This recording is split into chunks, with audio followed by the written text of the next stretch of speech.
ቢስሚላህ ወልሐምዱሊላህ ወሰላቱ ወሰላሙ ዐላ ረሱሊላህ። እንደገና ተመልሰናል እና የተጀመረው የሱረቱል በቀራ በተለይም የሙተቂዎች መስፈርት አላህን የሚፈሩና በፍቃዱ የሚመሩ የቀናኢዎቹ ወዳጆቹን መስፈርት እያስተዋወቀ ነው ያለው። የፈለገ ሰው ከነሱ ማህበር ለመቀላቀል ይችል ዘንዳ ማለት ነው። እነዚህ ሙተቂዎች አንደኛ እንግዲህ ተግባራዊ ማረጋገጫቸው ስግደታቸውን ማስተካከል፣ ሁለተኛ ካላቸው ጸጋ ለወገኖቻቸው ማካፈል የሚለው ሲሆን ወደ ሶስተኛው ይሻገራል። ወለዚነ ዩእሚኑነ ቢማ ኡንዚለ ኢለይክ። አሁንም እነዚያ ሙተቂን ዒባዱላህ አልሙተቂን በመባል የታወቁና የተደነቁት እድለኞች እነዚያ ናቸው ይላል። ዩእሚኑነ ቢማ ኡንዚለ ኢለይከ፣ በአንተ ላይ በተወረደው ኪታብ በእርግጠኝነት የሚያምኑ የሆኑት ናቸው። በቁርአን አልዓዚም ማለት ነው። የቁርአን እንግዲህ ተንዚሉ ሚን ረቢል ዓለሚን መሆኑን ቅንጣት አይጠራጠሩም። በቀጥታ አላህ ሱብሓነሁ ወተዓላ ለሰው ልጆች መዳኛና መመሪያ ይሆን ዘንዳ በነቢዩ ላይ እንዳወረደው በእርግጠኝነት የሚያምኑ የሆኑት ናቸው ይላል። እና እንግዲህ ማመን ማለት ቁርአንን ወጥቷል ማለት ብቻ አይደለም። ቁርአን ከመጣ ለሰው ልጆች ፈውስና መድኃኒት ሆኖ ነው የመጣው። ስለዚህ መጀመሪያ መማር አለብኝ እና ቃሉን ካወቅኩኝ በኋላ ደግሞ መልእክቱን መረዳት አለብኝ። መልእክቱን ከተረዳው በኋላ ደግሞ በስራ ላይ ማዋል አለብኝ። ሰንሰለት ነው ማለት ነው። እነዚህን ሁሉ ኬላዎች ለማለፍ ሲችል ነው በቁርአን አመነ ማለት የሚቻለው ማለት ነው። አለበለዛ ወቃለ ረሱሉ ያ ረብ እነ ቀውም ይተኸዙ هذا القرآن መህጁራ ይላል። ክስ ላይ ነህ እና እያንዳንዱ ተከሷል። ጌታዬ ሆይ እነዚህ ሰዎች አንተ ለነሱ መዳኛና መጠቀሚያ መመሪያ ብለህ ያወረድከውን ኪታብ አርክሰውታል እኮ ወገኖቼ፣ እና እንዳንተ እንደተጠበቀው አግባቡን አቀባበል አላደረጉም፣ በአግባቡ እየተጠቀሙበት አይደለም ብለው ክስ አቅርበዋል። ይህም በሚስጥር ነው የነገሩት። አላህ ግን ወቃለ ረሱል አጋለጣቸው። ሰውየው ክስ አቅርቦባችኋል፣ ምን ይሻላችኋል? እንዴት ነው ተስተካከላላችሁ? የተሰጣችሁን ጸጋ በአግባቡ ተጠቀሙበታላችሁ ወይስ እርምጃ ይወሰድባችሁ? ይላል እንደገና አላህ Subhanahu Wa Ta'ala። ስለዚህ እንግዲህ ለመዳን የፈለገ ሰው في الدنيا والآخرة ነብዩ አበክረው በዛ ጊዜ እንኳን በጣም ትጉህና በብርቱ የተባሉ ተከታዮች ድክመት አሳይተው ማለት ነው ተመለክቱ አንጻር የሚገባውን ያህል አክብሮት እናንተን አልሰጡትም ብለው ሐሳብ እንዳቀረቡ ነው የሚጠቁመን። ዛሬ ምን ይባል ነበረ ወህይ ቢወርድ ኑሮ። ስለዚህ አላህ Subhanahu Wa Ta'ala ዩእሚኑነ ቢማ ኡንዚለ ኢለይክ፣ ወዲ አንተ በተወረደው በአግባብ የሚያምኑ የሆኑት ናቸው ይላል። በዚህ ቁርአን እንግዲህ ያመነ ሰው በእውነቱ ህይወቱን ለሱ ይሰጣል። ባመነበት ነገር መመራት ወደ ኋላ አይለም ማለት ነው። ወማ ኡንዚለ ሚን ቀብሊካ፣ እንደገና ደግሞ ካንተ በፊት ቀደም ብሎ በተወረደውም የሚያምኑ ናቸው ይላል። እንደ እምነት በቀደምት መጽሐፎችም ማመን ይኖርብናል ማለት ነው። እና በተውራት፣ በእንጂል፣ በዘቡር፣ በሱሑፍ ማመን አለበት ሙስሊም የሆነ ሰው። ለምን? በመሰረቱ ቁርአንን ያወረደ ጌታ ነው እነሱንም ያወረዳቸው። ግን ተጊዜ በኋላ ባለቤት ነን ተብየዎቹ እነዛን ኪታቦች ስለበረዟቸው ስለከለሷቸው የፍጹም አይደሉም። በመሰረቱ ግን እንዲህ አይነት ኪታብ አልወረደም አንልም። በሁሉም ቀደምት መጽሐፎች ማመን ግዴታችን መሆኑን አላህ እዚህ ላይ ያስቀመጠ ማለት ነው። ምክንያቱም ሪሳለቱላህ ሙሰልሰል ነው፣ ተጥንት ጀምሮ ያው እየተከታተለ የመጣ እንጂ እስላምን እኛ አይደለም የጀመርነው ማለት ነው። እና በቀደምት መጽሐፎችም በመሰረቱ እናምናለን፣ በዝርዝር ግን እንደ መመሪያ እንጠቀምባቸውም። ለምን? እነሱ ለተወሰነ ጊዜ ለተወሰኑ ህዝቦች ነው የተላኩት። ቁርአን እስከሚመጣ ድረስ ነበር ደግሞ ሙአቀት ነበሩ። የመጨረሻው ሲመጣ ነብዮች እንኳን በህይወት እያሉ ነብዩ መሐመድ ቢመጡ ለነብዩ መግባት እንዳለባቸውና እንደ ተራ ሱሐባ መታዘዝ እንዳለባቸው ነው አላህ ቃል ኪዳን ያስገባቸው፣ እንኳን ኡመቶቻቸውን ቀርቶ ማለት ነው። እና ባለፉት ኩቱቦችም ማመን አለባችሁ። እኔ ተውራት የሚባል አላውቅም፣ እንጂል የሚባል አላውቅም፣ ቁርአንም ብቻ ነው ታልክ ካፊር ትሆናለህ ማለት ነው። ግን አሁን በተጨባጭ ያለው መጽሐፍ ቅዱስ የሚባለው እውነት ተውራት ነው ወይ እውነት ወንጌል ነው ወይ ወደሚለው ስንመጣ ሙሉ በሙሉ የአላህ ቃል ነው ማለት አትችልም። ተበርዟል፣ ተከልሷል፣ የግለሰቦች ደብዳቤ ተራ ጆክ ምናምን ተሞልቶበታል። ግን በመሰረቱ የአላህ ኪታብ የሚለው ስሙን አንነፍገውም። በትክክል ግን ሙሉ በሙሉ በሱ ውስጥ ያለው መልእክት ትክክለኛ ነው ማለት ግዴታ የለብህም ማለት ነው። ስለዚህ እንግዲህ የቀደምት መጽሐፎችን በተመለከተ ነብዩ መመሪያ ሰጥተዋል። በኒ እስራኤሎች ናቸው አብዛኛዎቹ ኪታብ ባለቤቶችና በእነሱ በኩል የሚነገራችሁን ነገር ላቱሰድቁ ወላቱ ከذቡ አሉ እና እነሱ ታወሩላችሁ አንድ ነገር እውነት ነው ብላችሁ 100% እንዳትቀበሉት አሉ። ለምን? ኪታባቸው የተበረዘ ነው። እነሱ ዝም ብለው መጽሐፍ ቅዱስ እንዲህ አለ ብለው ይነግሩሃል አግበስብሰው። ያን ነገር ምናልባት አባጢሉን ቢድዓውን ይሆናል የነገሩህ። እውነት ነው ታልክ ባጢሉን ማመን ይሆንብሃል ማለት ነው። ውሸት ነው ብለህ ደግሞ አታስተባብላቸው አሉ። ለምን? ምናልባት ከዛ መካከል አሁን የጠቀሰልህ ነገር ከአላህ የመጣ ሊሆን ይችላል። ያን ታስተባበልክ ደግሞ ጌታ ጋር ትጋጫለህ ማለት ነው። ስለዚህ አታስተባብለውም በዝርዝር ሲመጣ ማለት ነው። አትደግፈውም። ግን የምትደግፈው ምን ሲሆን ነው? በእኛ ኪታብ ውስጥ የተነገረ ነገር እዛም መጽሐፍ ቅዱስ ውስጥ በተመሳሳይ ታገኘው፣ ይሄ ማረጋገጫ አለው ማለት ነው። ቁርአን ስለመሰከረለት ወይ ሐዲሰን ሶሒህ ነብዩ ያሉት ጋራ የተጣጣመ ነገር ሆኖ ከመጣ ምንጭ አለው ማለት ነው። የቀደምት መጽሐፎችም ይሄ ነገር ይሉት እንደነበረ ይሄው ቁርአንም እያለ ነው። ሐዲስና ቁርአን ድጋፍ የሚሰጠው ከሆነ በቀጥታ ትቀበለዋለህ ማለት ነው። ቁርአንና ሐዲስ ግን የሚነቅፈው ከሆነሳ በተቃራኒ ያ ምናልባት እንደ እነሱ የጨመሩት ሊሆን ይችላል፣ ወይም ደግሞ ታላህ የመጣም ሆኖ ተሽሮ ተቀይሮ ሊሆን ይችላል። በዚህ በአዲሱ መመሪያ ማለት ነው። በቁርአንና በሐዲስ ተቀባይነት ከሌለው ከመጽሐፍ ቅዱስ ውስጥ ቢኖርም መቀበል ግዴታ አይደለም ማለት ነው። ግን ኪታቡን እንደጠቃላይ ጀነራል ያላህ ኪታብ ወርዷል ልትል ትችላለህ። ይሄንን የምንለውም ደግሞ የአስሊው መጽሐፍ በሚገኝበት ጊዜ ነው የወረደበት። መጽሐፍ ቅዱስ ለምሳሌ የወረደው በዕብራይስጥ ቋንቋ ነው ማለት ነው፣ በእስራኤል ቋንቋ። በዛ በአስሊው የወረደ ልክ በአረበኛ ቁርአን እንደወረደ። አሁን ግን መጽሐፍ ቅዱስ እየተባለ የሚዘመረው በየቦታው የተለያዩ ቋንቋዎች ናቸው። የት ነው መጽሐፍ ቅዱስ ያለው? መጽሐፍ ቅዱስ የሚባለው ታላህ የወረደ ማለት ነው። ታላህ የወረደው በእንግሊዘኛ ቋንቋ ነው የወረደው፣ በአማርኛ ነው፣ በኦሮሞኛ ነው፣ በላቲን ነው የወረደው፣ በፈረንሳ ነው፣ በሩሲያ ቋንቋ ነው? የለም። በዚህ ሁሉ የወረደ መጽሐፍ ቅዱስ የለም። አላህ በመጽሐፍ ቅዱስ የወረዘው በዕብራይስጥ ቋንቋ ብቻ ነው። ያ አስሊው ካለ የአላህ ኪታብ ነው በመሰረቱ ልትል ትችላለህ። እነዚህ ትርጉሞች ናቸው። ትርጉሞች ከዛ ከአላህ መጽሐፍ ውስጥ የተወሰነ መልእክት አለባቸው። ግን ተርጓሚ አንድ ነገር ሲተረጉም መቼም ፍጹም ሊሆን አይችልም። ሙሉ በሙሉ ጌታ ያለውን ሊያስተላልፈው አይችልም፣ ጥንቁቅ እንኳን ቢሆን ማለት ነው። በዛው ላይ ደግሞ ሰዎች የበረዙትና የከለሱት ተሆነ የባሰ ችግር ነው ማለት ነው። በመሰረቱ ግን መጽሐፍ ቅዱስ የሚባል የለም አንልም። አላህ ያወረዳቸው ኪታቦች አሉ። በዝርዝር መመራት ካማረን ግን ሁሉንም ያካተተው ይሄው ቁርአን አለ። በሱ ብቻ ይሆናል አመራራችን ማለት ነው። ወማ ኡንዚለ ሚን ቀብሊከ ካንተ በፊት በተወረዱትም ኪታቦች የሚያምኑ ናቸው ይላል። ከዛስ ወቢልአኺረቲ ሁም ዩቂኑን በመጨረሻው ዓለም ደግሞ በእርግጠኝነት የሚያምኑ ናቸው። ትልቁ ቁልፍ ደግሞ ይሄ ነው። ማንኛውም ሙእሚን ነኝ የሚል ሰው ተሞት በኋላ እነሳለሁ፣ በሰራው ስራ እጠየቃለሁ፣ እመነዳለሁ የሚል ጽኑ እምነት ከሌለው በምንም አይነት ቢሰግድም ቢጾምም ሙእሚን ሊሆን አይችልም ማለት ነው። ሙእሚን ሊሆን የሚችለው ትልቁ ወሳኙ ነጥብ ታላህ ቀጥሎ አልኢማን ቢላህ ከሚለው ቀጥሎ የመጨረሻዋና የመጀመሪያዎቹ ነጥቦች ወሳኞች ናቸው። የመጨረሻው ቀን መኖሩን ካላወቀ አንድ ሰው ኸይር ሊሰራ አይችልም። ሐፊዝ የሚገፈትረው ነገር የለም። የመጨረሻውን ቀን ታላመነ ተሸር ሊታቀብ አይችልም። ለምን? በሚሰራው ስራ መስኡልያ አይሰማውምና ማለት ነው። ዛሬ እንግዲህ ያከፋሁት ነገር ነገ ያስጠይቀኛል፣ ጀሃነም ያስገባኛል ካላልኩኝ ፈዋሂሽ እንዴት አድርጌ እከለከላለሁኝ? ዛሬ የሰራሁት ኸይር በገንዘቤም በህይወቴም በጉልበቴም ምደክምበት ነገር ነገ ወረታ ያመጣልኛል፣ ጀነት ያስገኝልኛል ካላልኩኝ እንዴት አድርጌ መስራት እችላለሁኝ? ስለዚህ ወሳኝ ነው በየውመል አኺር ማመን። በመጨረሻ ቀን የሚጠራጠር ሰው ሌሎቹን ነገሮች እንኳን እንደ ባህል ቢሰራና ቢሳተፍ ኢማኑ ሊጸድቅለት አይችልም ማለት ነው። እና በእነዚህ ነገሮች እንግዲህ የተመጠኑና የተመዘኑ መሆን አለባቸው ይላል።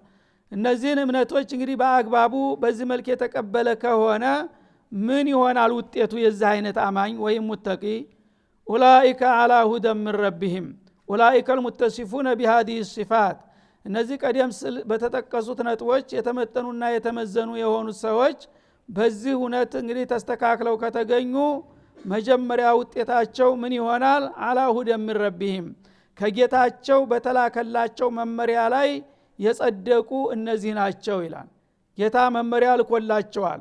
መርከብ ይሄ መርከብ ላይ የተሳፈረ ጀነተል ፊርደውስ ይደርሳል ብሎ ነው አላህ የላከው ማለት ነው።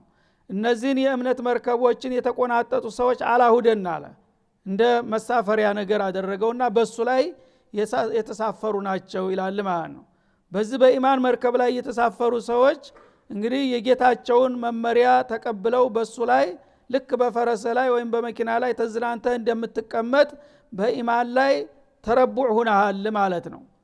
በዚህ መልክ እንግዲህ አላህ Subhanahu Wa Ta'ala በኢማንህ ላይ የጸደቅ መሆንህን እውቅና ሰጠህ። መጀመሪያ ረብል ዓለሚን ሰርቲፊኬት ሰጠህ ማለት ነው። ኡላኢከ አላ ሁደን ሚን ረቢሂም እነዚህን ነጥቦች አሟላ ሰው ከጌታው በሆነ መመሪያ ላይ ነው ብሎ የምስክር ቃል ሰጠ አላህ።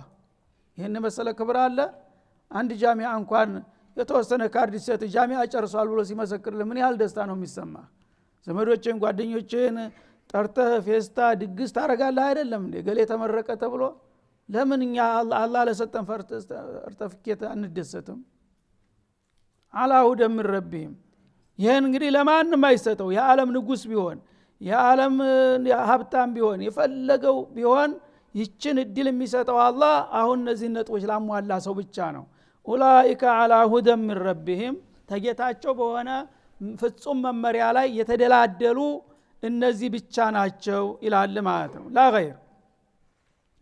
ይህ ከሆነ መጨረሻ ውጤታቸውስ ምን ይሆናል? ወኡላኢከ ሁሙል ሙፍሊሑን እንዲህ አይነቶቹ በጌታቸው መመሪያ ላይ የጸደቁና የተደላደሉ የሆኑት ሰዎች እነሱ በፈላህ ላይ ናቸው። ፈላህ ማለት ምን ማለት ነው? የተሳካ ድል የሚያገኙ እነሱ ብቻ ናቸው ይላል። አንደኛ ከሚፈሩት ነገር ሁሉ የሚያመልጡና የሚጠበቁ እነሱ ናቸው። በዱንያም ከአላህ ቁጣ ነገም ተጌታ ቅጣት ተጀሃነም የሚያመልጡ እነዚህ ብቻ ናቸው። እንደገና የሚመኙትን መልካም እድል ሁሉ የሚያገኙ እድለኞች። ፈላህ ማለት እንግዲህ አንድ ሰው የሚፈራውን ሁሉ ነገር አምልጦ የሚፈልገውን ነገር ሁሉ ደግሞ ከሚፈልገው በላይ ከሚጠብቀው በላይ ሲያገኝ አፍላህ ፉላን ይባላል ማለት ነው። ይህ ነው ውጤቱ ይላል ማለት ነው። ስለዚህ የኢማን እንግዲህ ትክክለኛ ኢማን ካለን በዱንያም በአኺራም ከሌሎቹ የሚለየንን ውጤቱን በግልጥ ያስቀምጣል። አንደኛ አላ ሁደን ሚን ረቢሂም ነው። ሌላው ግን አላ ጦሪቅ ሸይጣን ነው በሙሉ ማለት ነው። በሰይጣን ጎዳና ወደ ጀሃነም እየኳተነ ነው ያለው። እነዚህ እምነት የተቀበሉ ሰዎች ግን ብቸኛ በጌታ መስመር ላይ በጌታ መርከብ ነው የሚጓዙት። መጨረሻ ግባቸው ምን ይሆናል? ፈላህ ይሆናል፣ ጀነተ ነዒም ወይ ጀነተ ፊርደውስ ይሆናል ብሎ እየመሰከረና እያረጋገጠ ነው ማለት ነው። ስለዚህ እንግዲህ አሁን እነዚህ ነጥቦች ግልጽ ናቸው። እያንዳንዳቸው ከራሳችን ጋራ ብናመሳክራቸው የመጀመሪያው ነጥብ ጋራ ያለ ግንኙነት ምን ያህል ነው?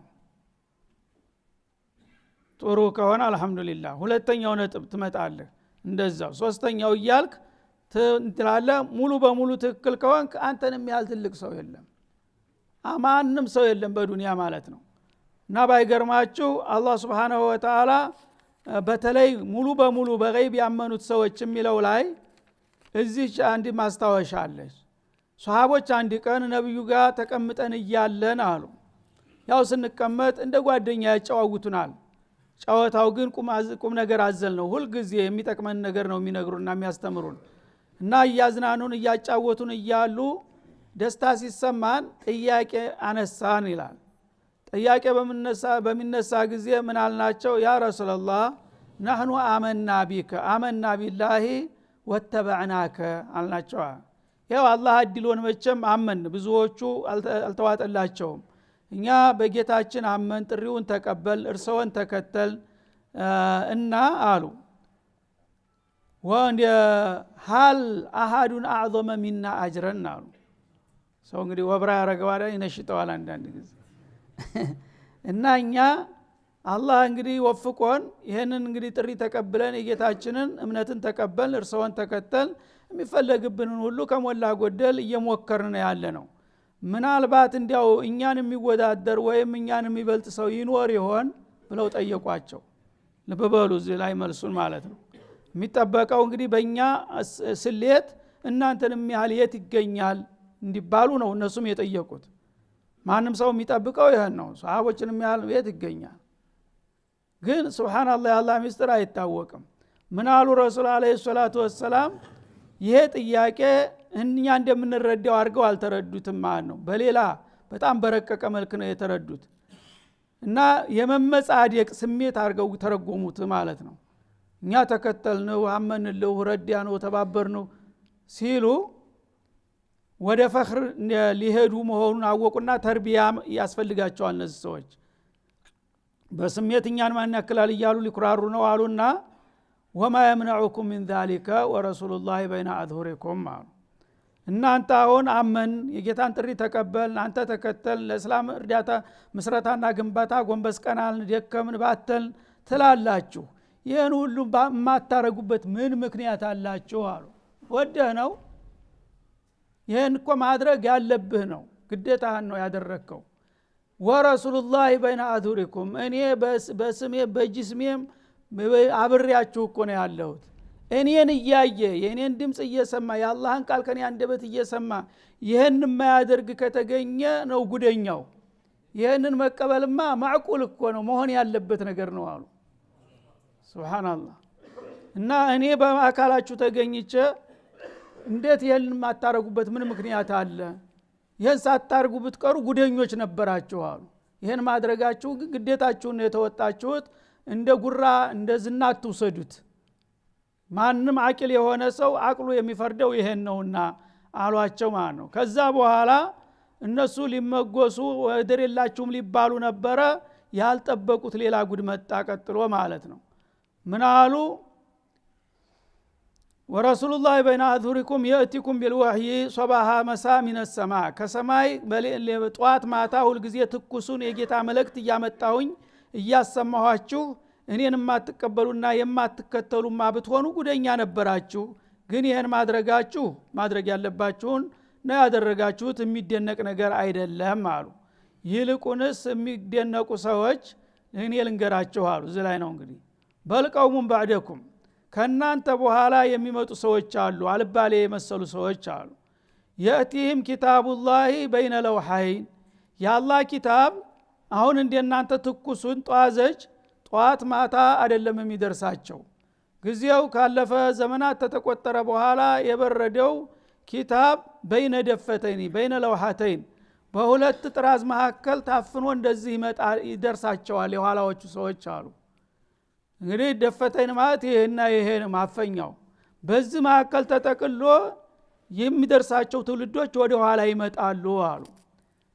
ግን የተቀበለው ሰው ተወካው መሐላቸው የለም። እንዳሁኑ ነብዩን አያውትም።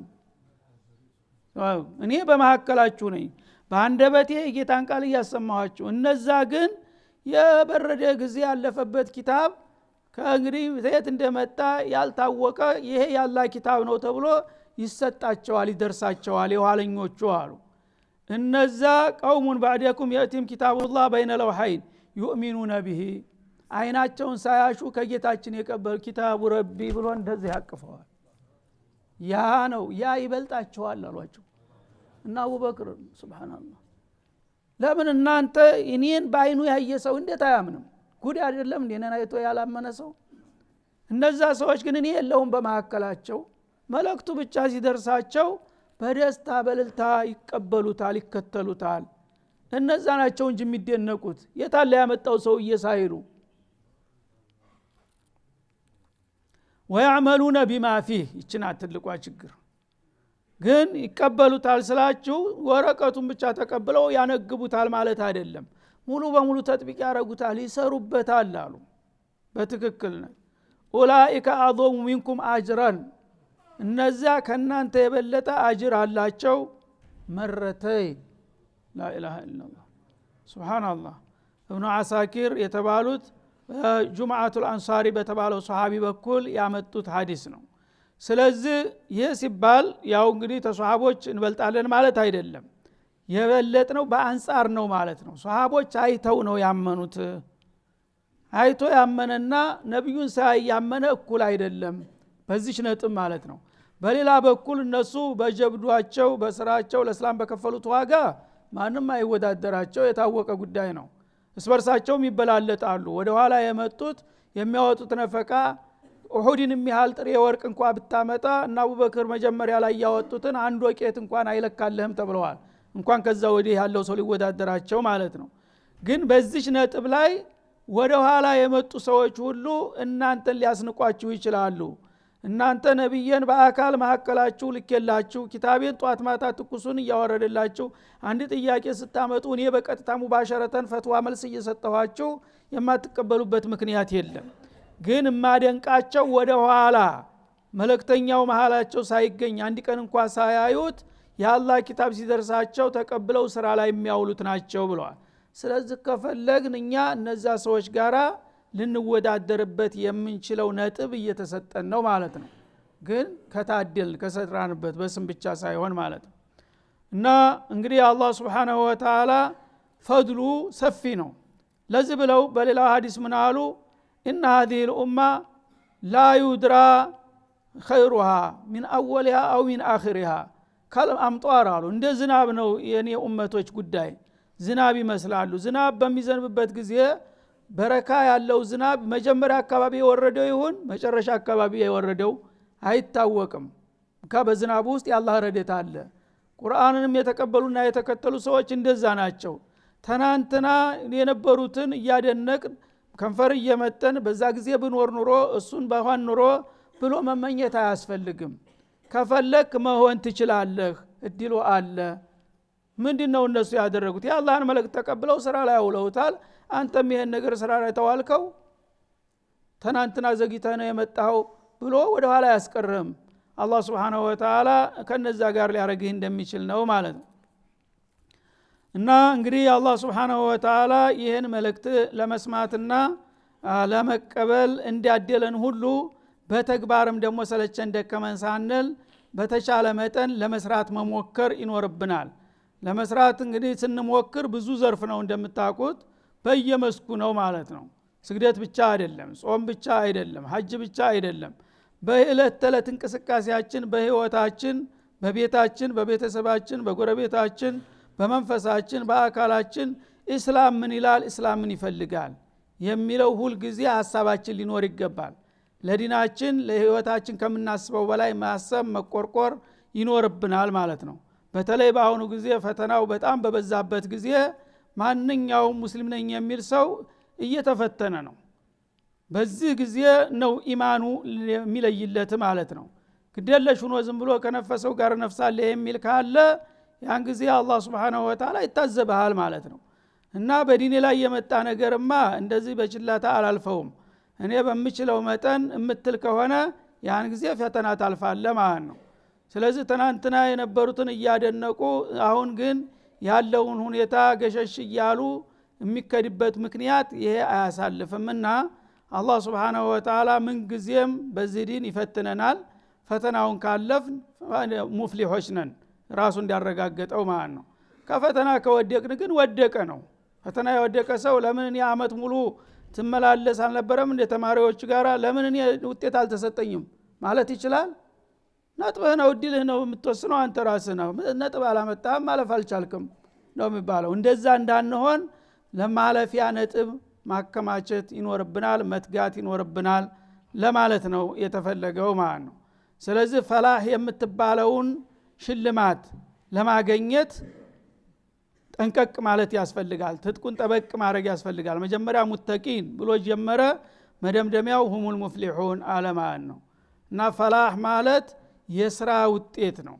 ማንኛውም ሰው በሰራው መጠን ነው አላህ ውጤቱን የሚሰጠው። ከዛ በኋላ ይጨምርለታል።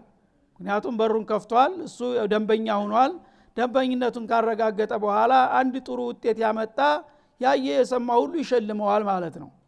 ግን አንተ ጥሩ ውጤት ካላመጣህ ዝም ብለህ ሰዎች ሲታደሉ እደሉ ይብትል ሊሆን አይችልም ማለት ነው።